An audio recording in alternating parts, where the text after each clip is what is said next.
매일 아침 하나님과 함께 누리는 하늘의 양식, 오늘 만나. 우리가 가만히 있어 바나바와 바울이 하나님께서 자기들로 말미암아 이방인 중에서 행하신 표적과 기사에 관하여 말하는 것을 듣더니 말을 마치매 야고보가 대답하여 형제들아, 내 말을 들으라. 하나님이 처음으로 이방인 중에서 자기 이름을 위할 백성을 취하시려고 그들을 돌보신 것을 시므온이 말하였으니 선지자들의 말씀이 이와 일치하도다.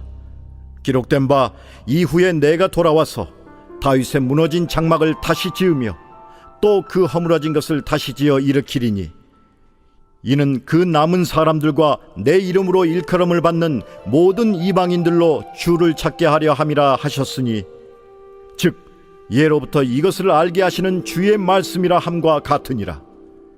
그러므로 내 의견에는 이방인 중에서 하나님께로 돌아오는 자들을 괴롭게 하지 말고 다만 우상의 더러운 것과 음행과 목매어 죽인 것과 피를 멀리하라고 편지하는 것이 옳으니 이는 예로부터 각 성에서 모세를 전하는 자가 있어 안식일마다 회당에서 그 글을 읽음이라. 이에 사도와 장로와 온 교회가 그 중에서 사람들을 택하여 바울과 바나바와 함께 안디옥으로 보내기를 결정하니 곧 형제 중에 인도자인 바사바라 하는 유다와 실라더라. 그 편에 편지를 붙여 사도와 장로된 형제들은 안디옥과 수리아와 길리기아에 있는 이방인 형제들에게 문안하노라. 들은즉 우리 가운데서 어떤 사람들이 우리의 지시도 없이 나가서 말로 너희를 괴롭게 하고 마음을 혼란하게 한다 하기로 사람을 택하여 우리 주 예수 그리스도의 이름을 위하여 생명을 아끼지 아니하는 자인 우리가 사랑하는 바나바와 바울과 함께 너희에게 보내기를 만장일치로 결정하였노라. 그리하여 유다와 실라를 보내니 그들도 이 일을 말로 전하리라. 성령과 우리는 이 요긴한 것들 외에는 아무 짐도 너희에게 지우지 아니하는 것이 옳은 줄 알았노니 우상의 제물과 피와 목매어 죽인 것과 음행을 멀리할지니라. 이에 스스로 삼가면 잘 되리라. 평안함을 원하노라. 그들이 작별하고 안디옥에 내려가 무리를 모은 후에 편지를 전하니 읽고 그 위로한 말을 기뻐하더라. 유다와 실라도 선지자라. 여러 말로 형제를 권면하여 굳게 하고 얼마 있다가 평안히 가라는 전송을 형제들에게 받고 자기를 보내던 사람들에게로 돌아가되 바울과 바나바는 안디옥에서 유하며 수다한 다른 사람들과 함께 주의 말씀을 가르치며 전파하니라. 오늘 말씀은 교회 안에서 일어나는 일들과 그리고 우리 눈앞에서 펼쳐지고 있는 하나님의 역사를 설득하기 위한 일에 필요한 것이 논증과 예증이 아니라 무엇보다 성령의 확증이라는 것을 우리에게 말씀하고 있습니다. 예루살렘 공회의 최대 주제는 이방인에 대한 선교였습니다.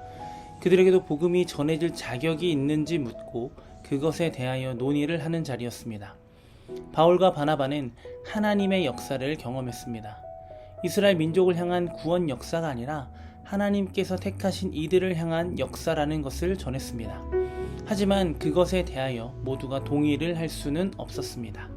그런데 그때 베드로는 하나님이 이방인에게도 성령을 주신 것은 그들도 백성으로 인정하셨다는 뜻이고 더는 이방인과 유대인을 구별할 근거가 사라졌다고 증언합니다.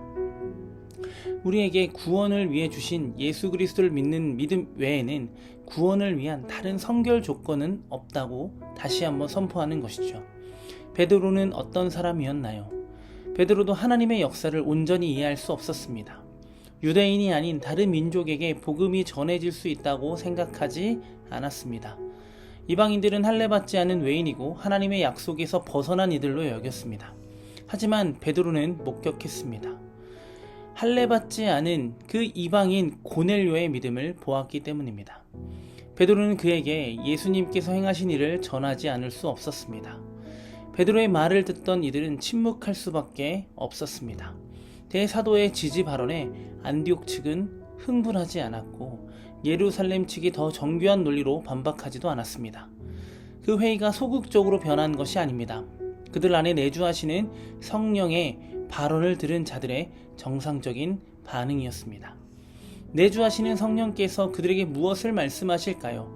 바로 하늘로 올라가시며 예수님께서 사도들도 그리고 많은 이들에게 부탁하신 말씀이었을 것입니다.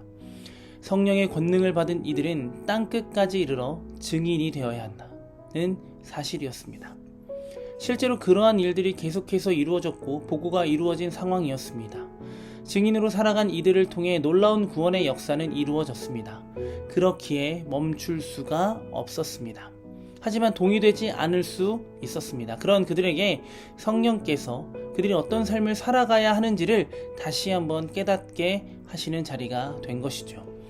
모두가 이런 성령의 내주하시는 음성을 들으며 모두가 침묵하고 있는 그때 야고보는 베드로가 실제로 경험한 것을 토대로 한 발언을 지지하고 이에 더하여 이전의 선지자들을 비롯하여 하나님께서 이미 예부터 말씀하신 일을 성취하신 것이다 라고 설명합니다.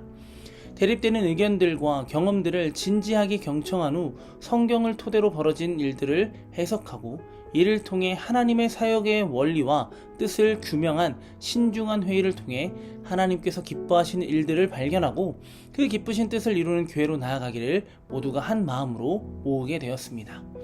그들이 성경을 근거로 정리한 내용은 다음과 같습니다.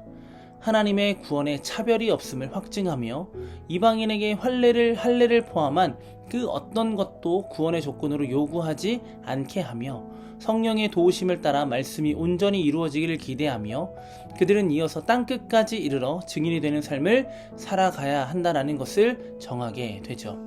우리에게도 경험되어지는 것들이 있고 우리 앞에도 이와 같이 드러나는 일들도 있습니다. 그런데 경험과 이론만으로 이 일들을 바라보게 될 때 우리는 위기를 맞이할 수밖에 없습니다. 그러니 오늘도 우리 안에 말씀을 깨닫게 하시고 생각나게 하셔서 그 말씀을 이루시는 성령 하나님께서 우리에게 말씀하시는 것들에 집중할 수 있기를 소망합니다. 지금 우리 앞에 펼쳐지는 일들을 우리의 경험으로 해석하고 다른 이들을 설득하기 위해 논증하려 하기보다는 하나님의 말씀을 바라본 하나님의 말씀으로 해석하고 해석된 하나님의 말씀을 온전히 전하며 우리에게 부탁하신 그 증인의 삶을 살아가기를 기대하는 우리의 하루가 되기를 그리고 매일이 되기를 예수님의 이름으로 간절히 소망합니다.